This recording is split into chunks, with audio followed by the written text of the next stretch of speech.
Happy Monday. We are so excited to be here with you. I am Kid Cadet. With me, as always, the lovely, beautiful, talented Danica Janelle. Hello.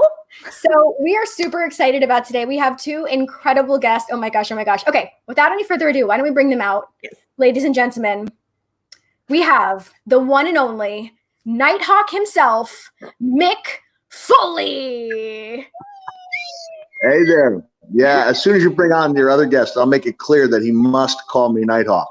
Absolutely. We absolutely will. All right, let's do that right now. We have another one and only. I know that sounds controversial, but there's again only one of him. It is Dave Bautista.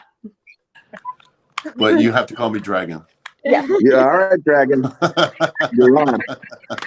This is a lifelong commitment. This isn't just for the show. Well, clearly Dave has already changed his name, so he's now known as Dragon. So, all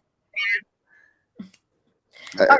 So, Now we're moving things around. All right, so today, in addition to what we have going on, which is going to be some Step Brothers trivia, it is also a national holiday. So we wanted to wish you all a very happy May the 4th. happy May the 4th. Happy May the 4th. Thank you. You. And Dave, would you mind giving us a little brief fashion show? Oh, yeah. So, so I am donning my Star Wars onesie. Whoa. In honor of this grand occasion. I got my lightsaber in hand. Danica. So, Mick, out of curiosity, are you a Star Wars fan, Mick? Look, I don't want to have the wrath of the internet released on me, but not particularly. I grew up. I was just getting ready to say, who isn't a Star Wars fan? To a tiny degree. You just have to understand I'm a little bit older than you. No, but not much. How old are you? I'll be 55 next month. We're like the same age. Are we really? Come on, you're telling me it's like A New Hope didn't change your life? I didn't see it. I've only seen the 4, 5, 6, right? For the original ones. Is that what they were? Mm-hmm. See, in my school, you had to make a choice between Rocky Balboa or Star Wars, and I went with a choice. I felt like I made a choice. I chose both. We're gonna have a long conversation about this, man. This is gonna be an ongoing debate for the rest of our lives. I admire your fashion choice. To me, that's you telling the rest of the world that you're no longer playing by their rules, and I admire that. Those are the new rules, is that we must all wear Star Wars onesies. I'm down. You know, Harry Smith, or Davy Boy Smith Jr., was in a clip where he saved a woman's life who was thinking about jumping off a bridge, right? And so I don't know if you guys saw this. So Harry grabbed the woman, put her down. He said gently, like, listen, you're not going anywhere unless I want you to go here. You're not ending your life. And it was this amazing moment. But what no one realizes, Harry did it in his pajamas. And the bigger question is, why was Harry Smith going through like daily life driving a car in his pajamas? And again, I think it comes back to just not caring about what society thinks. And no, he's definitely, he's marching to. I mean, you know, Harry. He's usually in his pajamas. Yeah. He's a different dude. He is a different breed of cat. Well, Danica. Yeah, but. In the spirit of the holiday, we did want to ask, and look, of course, you don't have to answer this now, knowing what we know. But Dave, you're of course welcome to answer. Do you have a favorite installment in the Star Wars saga, or favorite character? Yeah, no, it's definitely A New Hope. It's the first released Star Wars film. Favorite character would be that would be really hard. That would be a hard choice for me. I think I tend to lean more towards the dark side. I think Darth Vader would have been my favorite character. I'm going with Chewbacca. I did enjoy the first 3 movies. I did. But I'm going with Chewbacca because I went, what's the Long Island Comic Con? Eternal Con. And so my youngest son, this is going back about 6 years ago, he says he's embarrassed to put on a costume. And I'm like, Huey, if there was ever a moment where you should not be embarrassed to be in costume, it's at a Comic Con, like you're among friends here. But he was really shy. He had his Captain America outfit and a really good, high-level shield. I'll go that extra length when it comes to procuring the things that are important in life. So somebody takes a photo of them with Chewbacca, and the Foley photobomb is me walking in the background, holding a Captain America shield and a cup of coffee with my daughter and my son. And so I've had a weak spot for Chewbacca and got to know him at several of these cons. And the young gentleman Baker, who was R2-D2, got to know him a little bit before he passed away. So you can't be anti-Star Wars and work conventions. But I was never as big a fan as, and I'm sorry, I can literally hear hearts breaking as I say that, because I am a nerd and I'm proud of it. But I was never all in. I was like halfway in. Yeah. Well, I feel like now at this time during the quarantine is the perfect time to maybe go back and revisit, and maybe it'll change your mind. Yeah. I will do that tonight. But I have some breaking news here. This is an exclusive for you, Kid, and Danica, and Dave. I have not released the video because I wanted to break this. I didn't see 1, but 2 bald eagles in the Foley backyard. When, today? Just like 30 minutes ago. What? No way. Yeah, and I think I only saw the one up there, so I got like 16 seconds of footage.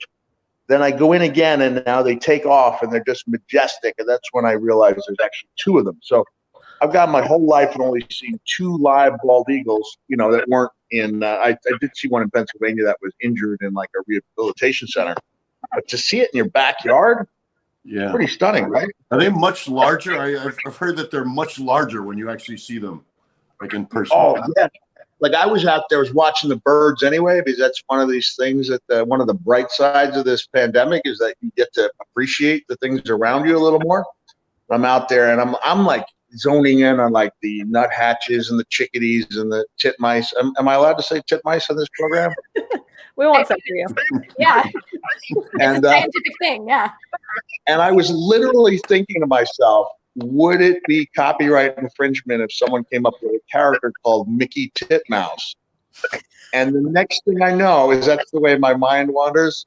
The next thing I know, I just see these 2, well, I thought it was just one immense shape, like against the sky. It looked like it was black, so I didn't realize it was a bald eagle until I saw it like illuminated.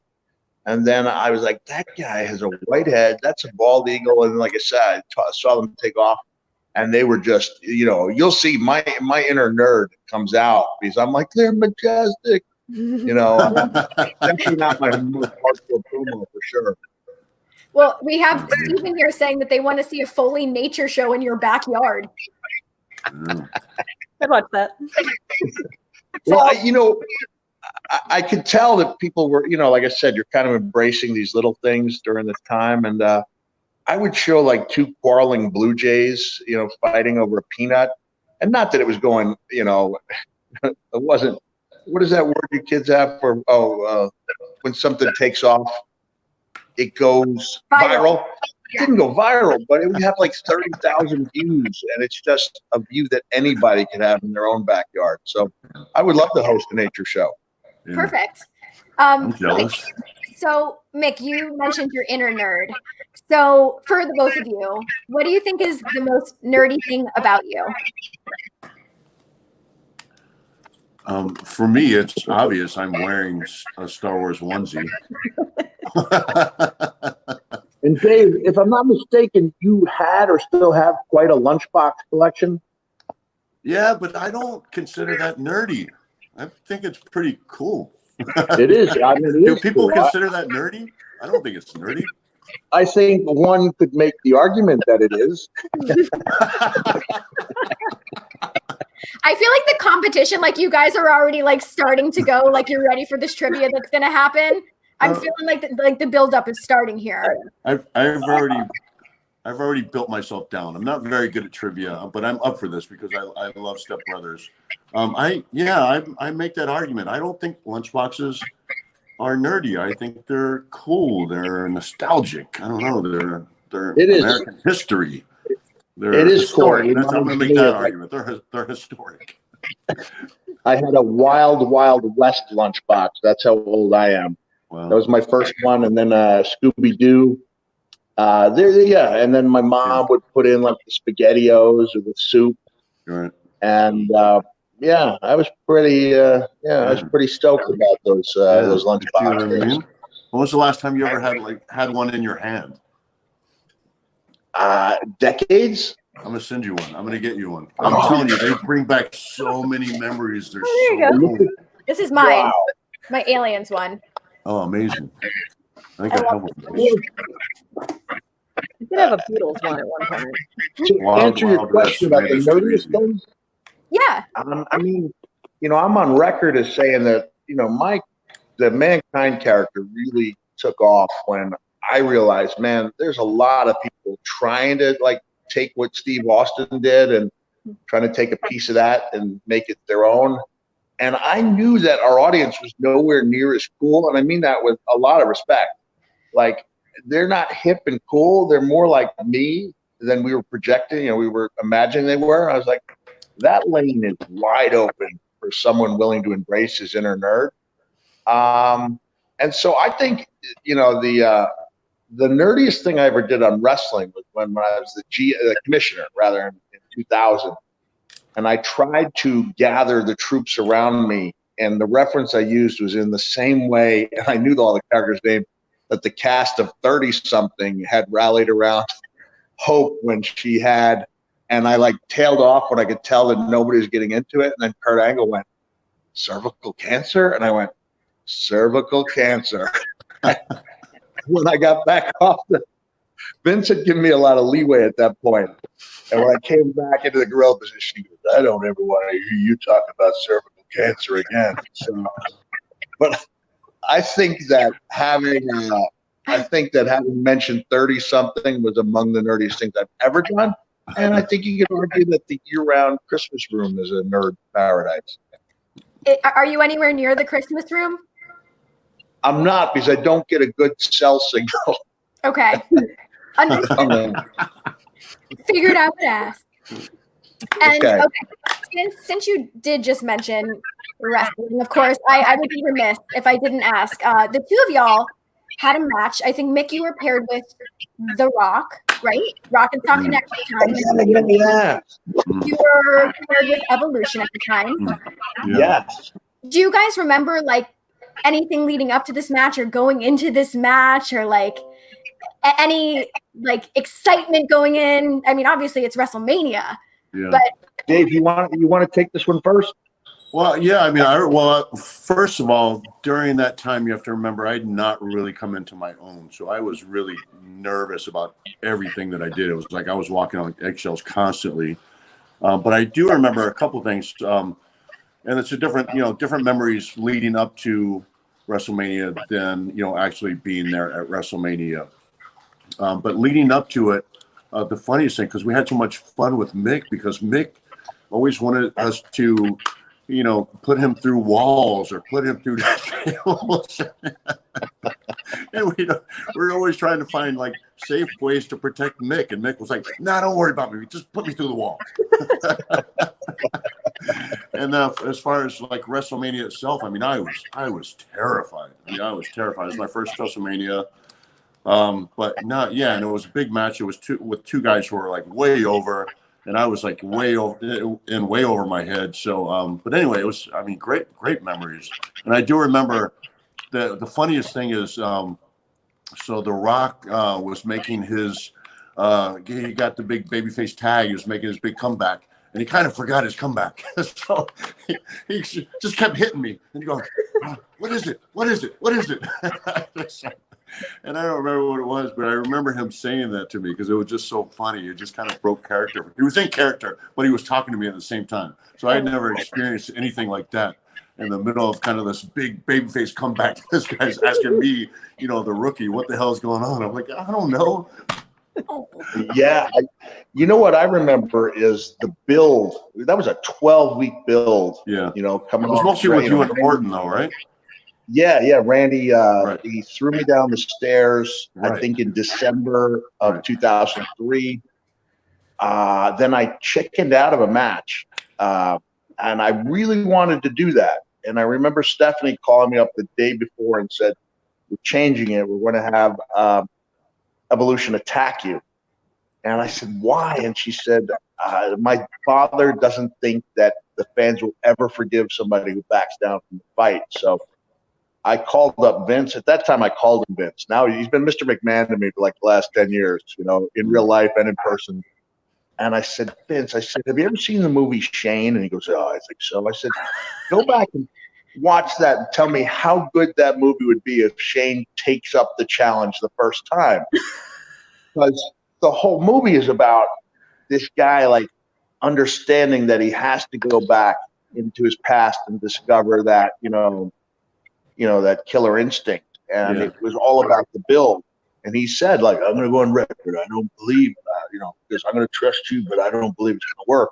It ended up being the biggest thing and the best storyline that I'd been a part of as far as a long-term storyline.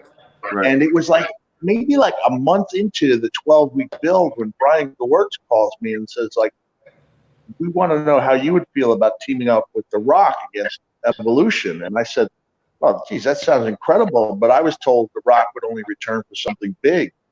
And Brian said, "Dwayne thinks this is big."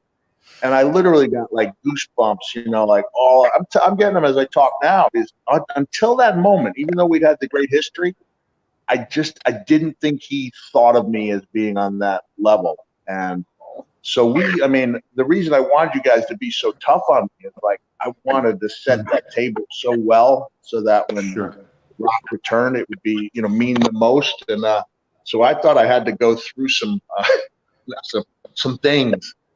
Some suffering, and you guys obliged, you know. And I remember pulling Randy. You might remember this, Dave. It was in California, a couple hours from LA, and I pulled Randy aside like right before we go up into Gorilla, and I said, "Randy, sometimes in this business you make your own breaks, you know." And he's just like a young kid at that time. He's looking at me, and I said, "I want you to catch me right over this eyebrow. I said, don't worry about how hard you hit me. Come down with it." I said, "I'll take all the heat. You can just say it was an accident." And Dave, he didn't come close to hitting my eyebrow. Like, he hit me in the top of the head and the temple. Like, and I was so woozy, right? Like, I was taking a big tumbling. I was like in slow motion. And it wasn't until like 3 days, there was not a drop of blood. And then 3 days later, I called up the office and I said, "I've got one of the worst black eyes you'll ever see. Swelling and draining down." And I said, "I really think you guys need to capture this." So I know I'm kind of running on with the story, but I think there's a good payoff at the end. So I drive to Stanford. I only live about 90 minutes from there. And I do an interview with the coach. And coach was too much in character. Like, he wasn't selling for me enough. And then the next day, Brian Gewirtz calls me and goes, "Vince says you have to come back in." I said, "What do you mean I have to come back in?" He said, "He says it's the worst work you've ever done in your life." And I was like, "The worst thing? Has he seen some of the things I've done?" He said he wanted to do it over. I think Vince has said that to all of us. Probably, but he was right. The thing was, I came in, I did it with Jim Ross. And I was so glad, like, you know, that's a 3-hour round trip for me. It was like the best 3-hour investment of time because we really set that table. And Dave, I was just watching a couple of days ago where somebody said, like, this is the perfect wrestling clip from start to finish. And we were right outside Atlanta. And I came down that ramp, you know, and I sold it like I was a little afraid, like I'm in over my head. I said I was coming to Atlanta, Georgia. I never said I was coming alone. And Rock's music hits, and man, you know, he comes running down to that ring, and the feeding frenzy began as you guys, you know, fed him and then me too. But then I was like you, Dave. I was terrified. I hadn't had a match in 4 years, Yeah. All of a sudden, I see Rick out there, and Rick was one of those few guys who seemed to feel it every time he was in the ring. Yeah. You know, I wish I could claim that I felt it every time I was in there. And I see Rick in the ring, and then I see The Rock next to me, and I literally said a prayer that went verbatim, "Dear God, please don't let me suck out there." And in the aftermath, I thought, that's not exactly shooting for the stars, you know, like, you know, playing not to win, not to lose is not the same thing as playing to win. So Yeah. I was a little overwhelmed in that match and thought I made up for it Yeah. the next month against Randy. From all accounts, I hear it was very good. To this day, I can't go back and watch it because I know I didn't even try to do my best. I just tried not to do my worst. Right. But the build, the 12 weeks, that was the best. Like, it was the best build to anything I've ever done, and you were a big part of that. Thanks, man. Yeah, and I can relate to everything you just said. Every word you just said resonates with me more than you will ever know. Thank you. Hey, and can I point out to both of you, everyone here, Dave, I think the last time I saw you was at a con, and I came up from behind the curtain, and the thing I remember about it most was that I walked through, and probably only 20% of your line even knew who I was. And that's not saying like that I wasn't anybody. It's saying that you endeared yourself to an entirely new audience, which I think really only Dwayne has done, you and Dwayne. And I was like, man, these people, they've got the, they've got the gear, they've got Drax, right? And even when I was watching Avengers, I thought it was, both of them were an excellent movie. And I was thinking to myself, Dave's got the best lines in this whole, not just the best lines, but the way he delivered them. And then the last thing of praise I'll give you before I decimate you in Step Brothers trivia is when I saw Hotel Artemis. And I was like, man, he's holding his own with Jodie Foster, who's not just holding her own, but like you guys worked off each other so well. And I'm always glad when someone from our business goes on to be a success outside it, because it makes all of us look good. Yeah, thank you, man. I appreciate that. It was a hard road, and it was so I really appreciate you saying that. And it meant a lot to me too when I did notice that people started, some people started noticing me just from films. They didn't even realize I came from, WWE. But it was a long road travel, man. It definitely wasn't easy. But thank you, Mick. And I know you've always supported me, and I've seen a bunch of your tweets and stuff that have been in support of me and what I've accomplished. And I think I always made you aware of how much I appreciate it. But if I didn't, you certainly did. Certainly did. And you know what? This is a great story. It's an emotional one. It's in my the book I wrote in 2007. Geez, Heather and Danica, you guys have a pretty easy job today, right? I'm okay. So I'm making my comeback, and it's about maybe 3 weeks away from Mania. And I know Dave just a little bit, but not really on a personal level. And I brought this young man along with me named Marcos. Do you remember the young man? Yeah, I remember. And I remember talking to the Marty Lyons Foundation, and they were telling me about this young man. And I said, hey, well, I'm going to be at Penn State, next month. I could meet him there. And I heard this silence on the phone. I said, is he not expected to make it that long? And so I said, I can be at his house in Central PA. I can be there in 2 days.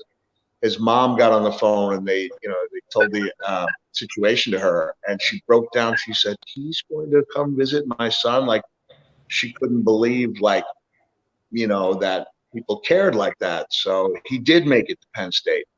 And I'm sorry to say that he died a couple days after that, but it is not an exaggeration to say it was probably the best day of his life. And I just looked at his mom, and his mom told me later, like, I can't believe how nice everybody is. So we'd done all these things for him. We gave him the Stone Cold spinning belt, and he got to do a promo backstage. And then he's at ringside. And he says, oh, it's my dream to be inside the ring. And Dave looks at Randy, and without saying a word, Dave just picks this young man up in his arms, and he lifts him up into the ring. And Marcos got in there. He couldn't have weighed 100 pounds at that time. And it was one of the most emotional things I've ever been a part of. And I even said in that book, like, hey, look, I don't know Dave that well, but I will always appreciate what he did. I mean, he made a young man's dreams come true, helped make one of his last days on Earth the best day on Earth. So Wow. really appreciate that. You guys are so awesome. Like, you know, Mick, I've known you for a couple years, and Dave, I met you last year, but you were too. A couple. I've known you for about, what, 5 years now, Mick? 6 years? Well, yeah, a couple is more than double. 5 years more than double. I've known you for a couple. You caught me in an emotional moment, but, you know, you were two of the nicest humans I've ever had the pleasure to even, like, share a room with. And I just want to thank you guys so much, because you always are two people that go out of your way for friends and fans and people that you don't even know. It's just, thank you so much to both of you. Yeah, no, Sincerely. thank you. And Mick married you guys, very right? emotional. What's it? I'm very emotional. Mick married you, right? Yeah, Mick was Yes, I did. at my wedding, yeah. And he also was with Danica and I when we were on Say Yes to the Dress, and he helped me pick out my my gown at my wedding. So not only was he my officiant, but he was also my fashion consultant. So who better to help you make the most important fashion choice of your life? I was just rewatching that today, and I was like, man. And I don't know if you know Dave, but he was carrying around a spare pair of underwear in his dress. And when I said yes to my dress and started hysterically crying, he offered me his underwear to wipe away my tears, which is very thoughtful. But it also I've heard stories of what Mick would travel with when he was wrestling, like a couple pair of clean underwear and some toothbrush. I would occasionally, you know, when the office would put us up in the nice hotels for doing PR, I do remember checking in with a plastic bag that had 2 pairs of underwear, like maybe 1 shirt. But in this case, like, Dave, would you agree that the world of wrestling kind of prepares you to work off of anybody at any time? You know, I'm sure it's been an invaluable tool to you as an actor. In this case, I'd never heard of Randy, who's a legitimate superstar, you know, in that world. And as soon as I saw him, I was like, oh, yeah, I can play off Randy. And so they had asked me ahead of time, like, well, what's in the fanny pack? I didn't say, hey, guess what's in the fanny pack? And I had just plotted, like, for this moment. It's one of those things almost like it's a softball. You can actually see the rotation of the seams, you know? I was like, oh, I got my front teeth in here. I've got some car keys, extra pair of underwear. And they were like, you have an extra pair of underwear? It's just a 3-day trip. I'm traveling light. So we'd already established the underwear as like the finishing move, you know? We teased it. So Heather and Danica were there, and it was all legit filming. Like, the first one wasn't quite right? And we just like, I'm not getting that feeling. I'm not seeing tears. Like, this is not the right dress. And the second one was just perfect. And as soon as I saw that first tear roll down Kid Cadet's cheek, Heather's cheek, I immediately went for the underwear, and Randy like almost leapt into action. You know, like, don't you dare. But I was ready. I was ready to dry those tears. The other thing was you tried to put your fanny pack on me too, and he like swatted your fanny away like it was a football. Like, he made it, oh, no! And it's like all this slow motion. And what's great about that is here's a guy I'd never seen before, may never see again. And we really created something nice, you know, and it became a big part of your, you know, one of your special days. And of course, I got to be part of your best day. So really happy about that. And I was thrilled when I found out you and Dave had connected so quickly. Well, yeah, I got to do a couple panels for Dave at GalaxyCon, and he's just, man, Dave, you are so cool. Like, Dave is like a real cool dude, and he was just so nice. Like, because, you know, some people you just like connect with, and I felt like Dave just really connected with the audience. Like, the questions were so good, and I don't know, it was just, he's really cool guy. Thank you. But okay, I think we need to transition, and I think the way to do this is when you did perform My Nuptials, on the back of the cards that you wrote were Step Brothers trivia, and this is completely true. So during my wedding, Mick pulled Danica and I aside and said, hey, if you guys want to, I have a couple stepbrothers, questions. And we're like, yeah, sure, lay them on us. And now, a couple of days ago, Dave, people asked you what your perfect films were. And you said Step Brothers was one of the perfect films. Right. I saw Mick jump in there, and he's like, that's my favorite film. So that kind of leads us to this moment right now. So are you guys ready for some Step Brothers trivia? Are we doing this? Let's do it. Let's do it. We have an introduction. Danica, are you ready? Oh, I'm ready. Okay, here we go. Coming to you live from the Catalina Wine Mixer, the following trivia contest is your main event and is for Step Brothers Trivia Bragging Rights. Introducing first, from Long Island, New York, you may know him as Mankind, you may know him as Dude Love, or you may know him as Bang Bang, Cactus Jack. But tonight, you know him as Nighthawk. Ladies and gentlemen, Mick Foley! I'd rather do it over, but introduce me as Nighthawk, not you may know him. Change it to you may know him as Mick Foley, introducing Nighthawk. You may know him as Mick Foley, but introducing Nighthawk. Yeah, there we go. And his opponent from Tampa, Florida, by way of Washington, D.C., formerly known as The Animal, tonight we present to you, you may know him as Dave Bautista, but tonight he is the Dragon. Okay, so here's how this is going to work. These questions were picked randomly. We literally picked these randomly after we wrote them yesterday. And so they weren't the ones off of your wedding card from 5 years ago? These are not off of the card. These are completely random. We have 10 questions each for you, and each question is worth 1 point. All right. Now, if the other person cannot answer the question, you can answer it and steal the point. It's that simple. Okay? I just want to point out, I did not prepare for this. I wanted to go in blind and just really test my knowledge. You were writing trivia questions 5 years ago. My wedding was Well, that was me trying to bring Dave, I've got four children. They're 28, 26, 19, and 17. So to find an activity that they all enjoy, and the younger kids dominated the older kids. I remember, this is funny. It's my son, Huey. He's only heard me drop the F-bomb 3 times in real life. And so he is pledged to be F-bomb free for life. And one of the questions was, first question, what does Dale threaten to do if Dr. Doback, not Dale, Brennan threatened to do if Dr. Doback gets in his face? And Huey goes, he reads it, and he goes, drop that mother effer. That's a serious commitment. I couldn't do it. I wouldn't last 10 minutes with that commitment. All right. So Danica is going to ask each of you your first question. So Danica. All right. Here we go. Mick, this first one's for you. At the beginning of the film, Brennan was laid off from his job where? PetSmart. Very nice. That is a point. All right. Dave, here's your first question. What is the #1 rule of Dale's house? Don't touch my drum set. Nice. Very nice. All right. Don't even look at it. So far, so good. Okay. Question number 2, Mick. Okay, this is a 2-part question. Okay. Who did Brennan say he was blazing it up with? Blazing it up with. Yes, once again, who did Brennan say he was blazing it up with?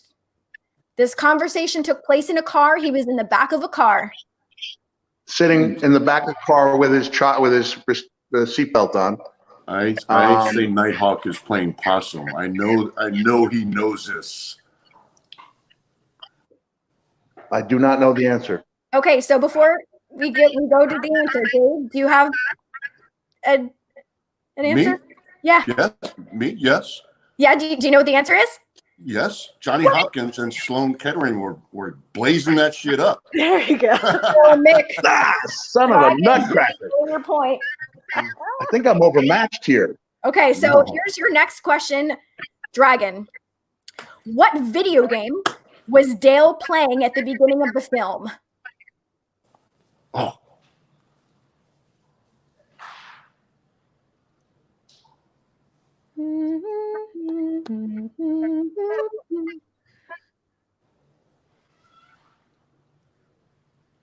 Do you know it?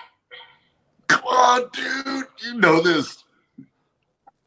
Oh, wait, this is for Dave or me? No, this is for Dave. Oh, this is for me. Okay. Oh. Mortal Kombat. No? No, not at the beginning of the film. Drink. Mick, do you know? I do not know. Okay, so at the very beginning of the film, we see him playing Guitar Hero. Oh, All right. Point goes to no one. All right, Danica. All right. In my head. All right. Question 3. First one for Mick again. What song did Derek lip sing to win the talent show in high school? oh, that's too easy. Ice Ice Baby. There we Very go. good. All right. Number 2 for Dave. All right. During moving day, which Star Wars character did Dale have on his shirt? Yoda. Very nice. Correct. All right. So far, we have Dragon with 3 points and Nighthawk with 2 points. But anything can change, ladies and gentlemen. We are going into the next question. All right, Mick, question number 4. When Brennan sleepwalks, he always puts what item in the freezer? Pillows. No, they're in the oven. In the So what's freezer. in the Can't you just change it to what does he put in the oven? I don't know. What do you guys think? Should I ask about Dale? I've had brain injuries here. Yeah. I'm going with pillows in the oven. Final Okay. answer. Pillows in the oven is the correct answer for Dale. So I'm going to give you a point for that. But I want to know, Okay. Dave, do you know what Brennan puts in the freezer? Yeah, Nancy's purse. That's correct. So I feel like I got it. But Mick, you got one too. Okay, your next question. You know what? I feel like I'm in a match and suddenly realized I haven't trained appropriately and I'm gassing out at the 5-minute mark. I told you they were going to be hard. They are difficult. Okay.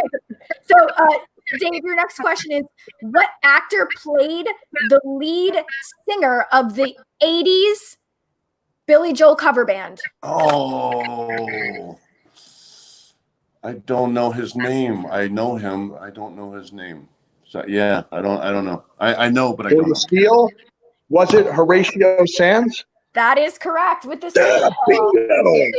All right, well, 4-4. All right, Danica.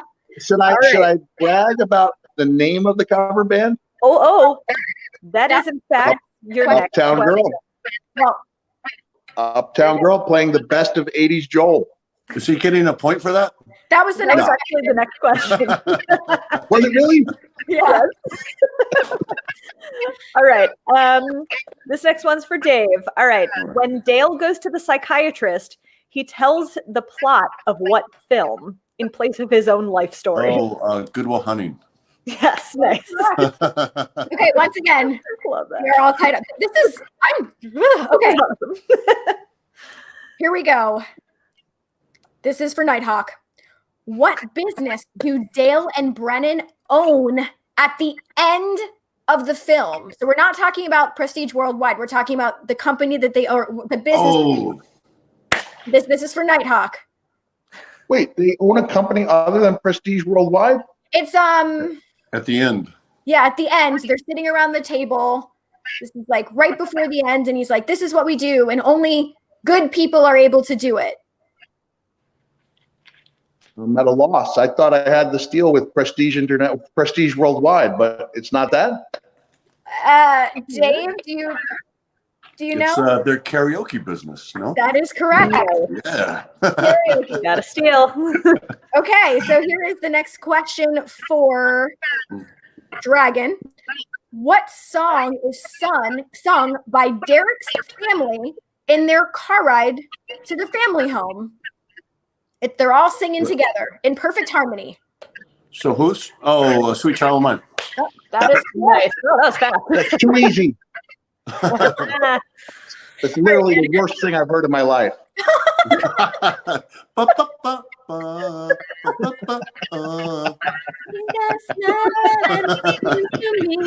not going to go high like this.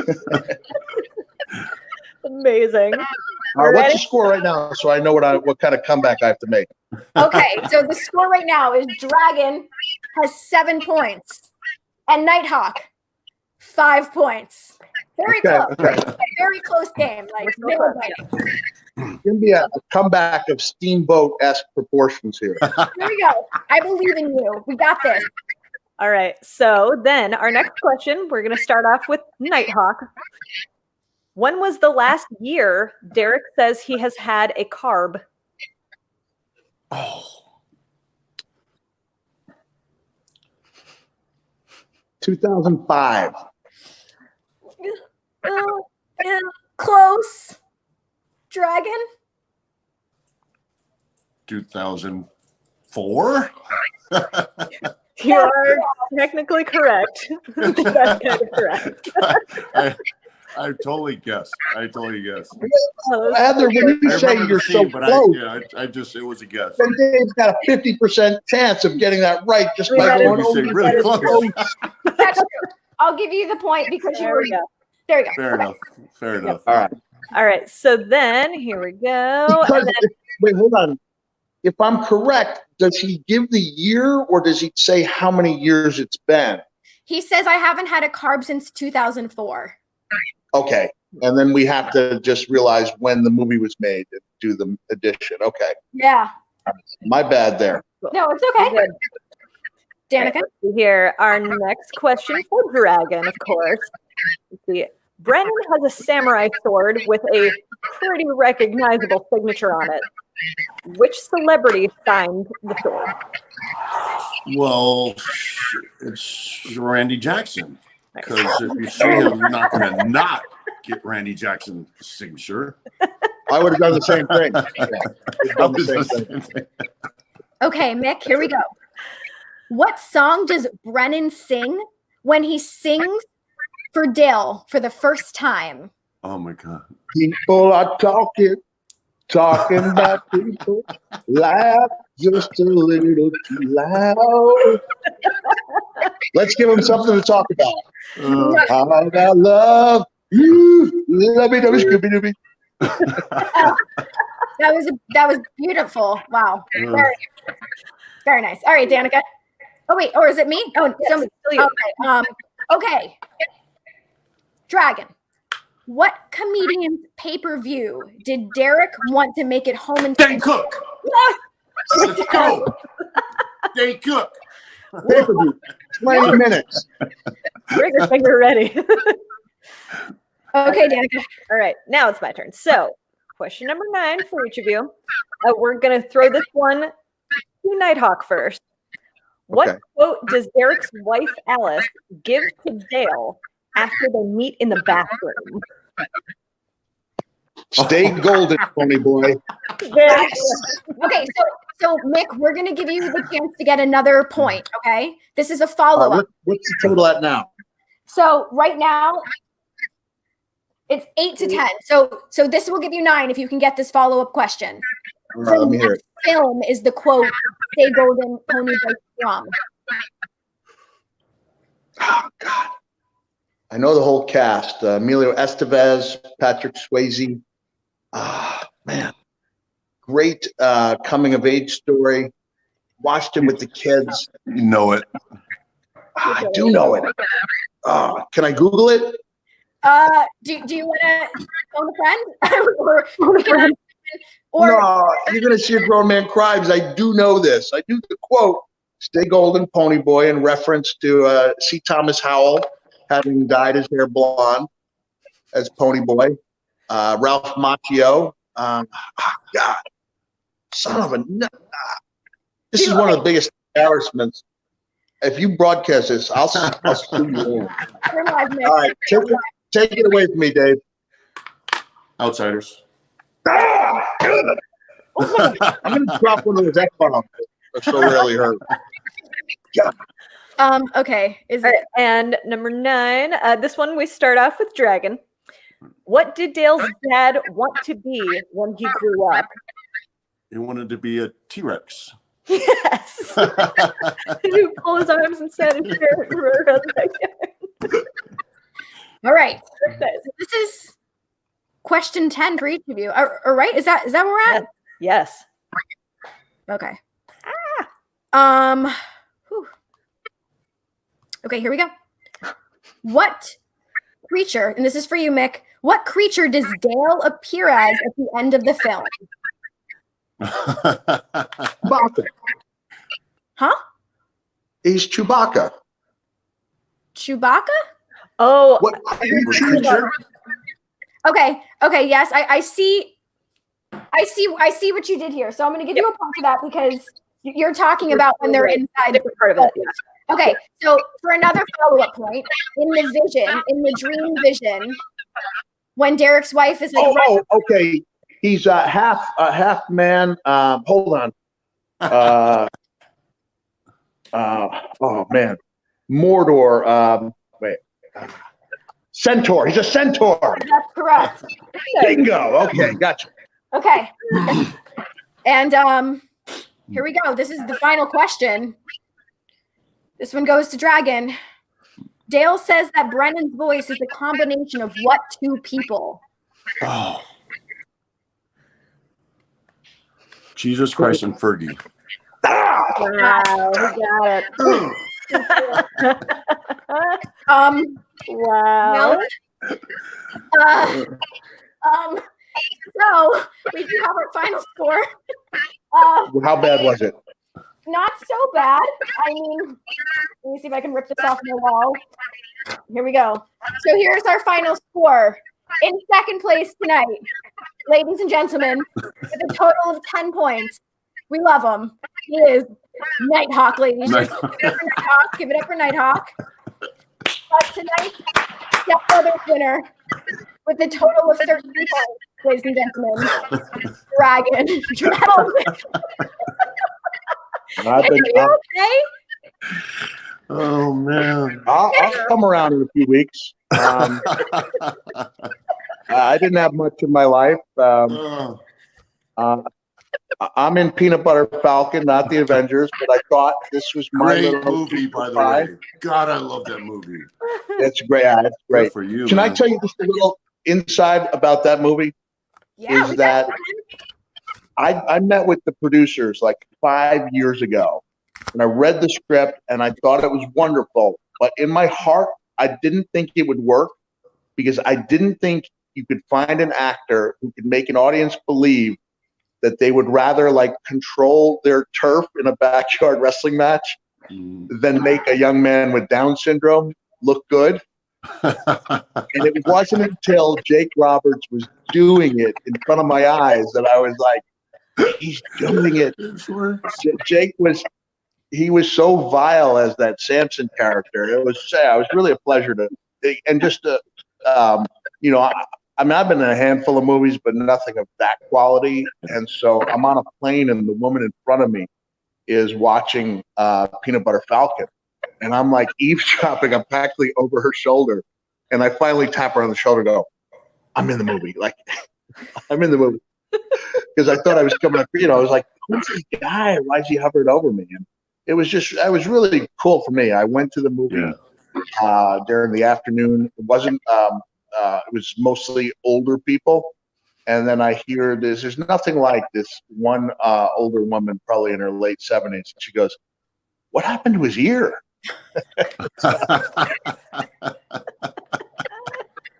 But thank you. Great movie, man. I'm jealous that I wasn't a part of it, man. Good for you. I actually got to meet Zach a couple months ago because Gangrel, who owns his school down here, and he was running a show, and Zach actually got to come, and he cut a promo and introduced the show, and he was so kind. He met all of his fans. What a cool dude. Yeah. He's from Boynton Beach, right? Yeah. Yeah, he's great. It's funny because the scene where he's supposed to throw Jake, Jake had to be up in a rigging, and Zach had too many sweets at lunch, so he's kind of having like a post-sugar high lull, and they had to keep rigging up for Jake like time after time. It's about 105 degrees, and so for my next I was only there 3 days. They would have me sit with Zach at lunch and make sure that he didn't go out of control when it came to the snacks. It was a lot of fun. That is so. I'm glad we could end this on a high note, and I'm just so disappointed in myself. No, but you're a winner too, because you're Mick Foley. I mean, like, you win. Yeah. So Outsiders is going to haunt you for the rest of your life. and the author, you can look this up. The author of the novel's last name is Hinton. Like, that's how well I knew it. Oh, you get I did it. Here, I'll give you a point. Here we go. It's still not going to help, but I'll give you the point. All right, yeah, thank you. I still lost. Better. Here we go. I still did the job. Hey, look, what a pleasure to be on with all of you, Dave. Yeah, what a great likewise, way to catch up with you. Yeah, man. Any final thoughts before we wrap it up, Mick? What's that? Any final thoughts before we wrap this up? You know what's kind of refreshing is that I have absolutely nothing to plug. You know, I just hey, I will tell you that this memoir I'm reading called Unladylike, it's really good because it's about a young lady on the British independent scene who didn't make it, and it's about her unlikely path to finding this this passion. And so I just put out a tweet maybe an hour before we did the show saying it's not only one of the best books, but it may be, as far as like the journey and not the destination, it might be the best of the books I've read, because she never does get to the destination. So it's all about enjoying the ride. And so if someone has a chance to check out Unladylike, I think you can pick it up on Amazon. And if you forget the name of it, Mick, you did tweet it out before we came on the stream. So if you guys forget, just check out his Twitter and you'll be reminded. Cool. And Dave, what do you have coming up? Well, I'll go back to work. I'm working on a TV series called C on Apple TV with Jason Momoa. And I got a couple projects coming out later this year. I'll be in Dune, and I have Army of the Dead on Netflix. And I still have My Spy, which has been released everywhere, but in the States for some reason. That'll come out that's been purchased by Amazon Prime. No way. And, and so, that's all. Thanks for letting me plug those things. But that's it. Otherwise, everybody stay healthy and be safe. And, please. Yeah. And hopefully we can do this again on a better time with another fun film. All right. Yeah, well, the next time that you guys both agree that a film is perfect, Danica and I will gladly write some more trivia questions. Oh, yeah. Right. I'll take you on right now in Schindler's List trivia. I know that's one of your other perfect. I love Schindler's List. All right. Check it out. Perfect film. Yeah. I've said that, in my opinion, that's the best movie ever made, in my opinion. It's a masterpiece. Only thing is that I don't think the trivia will be as fun. No. It's absolutely a masterpiece. But man, talking about this is a somber trivia content. Yeah, absolutely a masterpiece. It definitely is. Well, you guys thank you guys so much again. You guys have been awesome, and hopefully I'll see both of you when all this is said and done and the world is back to normal, and we'll be at conventions hanging out, and awesome. May the 4th be with you. And also hey, may I just point out that my Hall of Fame induction outdrew Dave Batista's like 16,000. Congratulations, Dave. Great to see you. Yeah. Have a nice day. Thanks, man. Bye. All right. So before we do wrap this up, even if y'all got to go, next week we have Hurricane Helms and Ricky Rackman on the show, which will be really fun. Yeah. And I think we totally forgot to plug that we actually have a name for this now. We are Rock Around the Ring. So we are officially branded. Yay! Love it. So, all right. On that note, thank you guys so much again. I guess we can roll the outro footage. Thanks.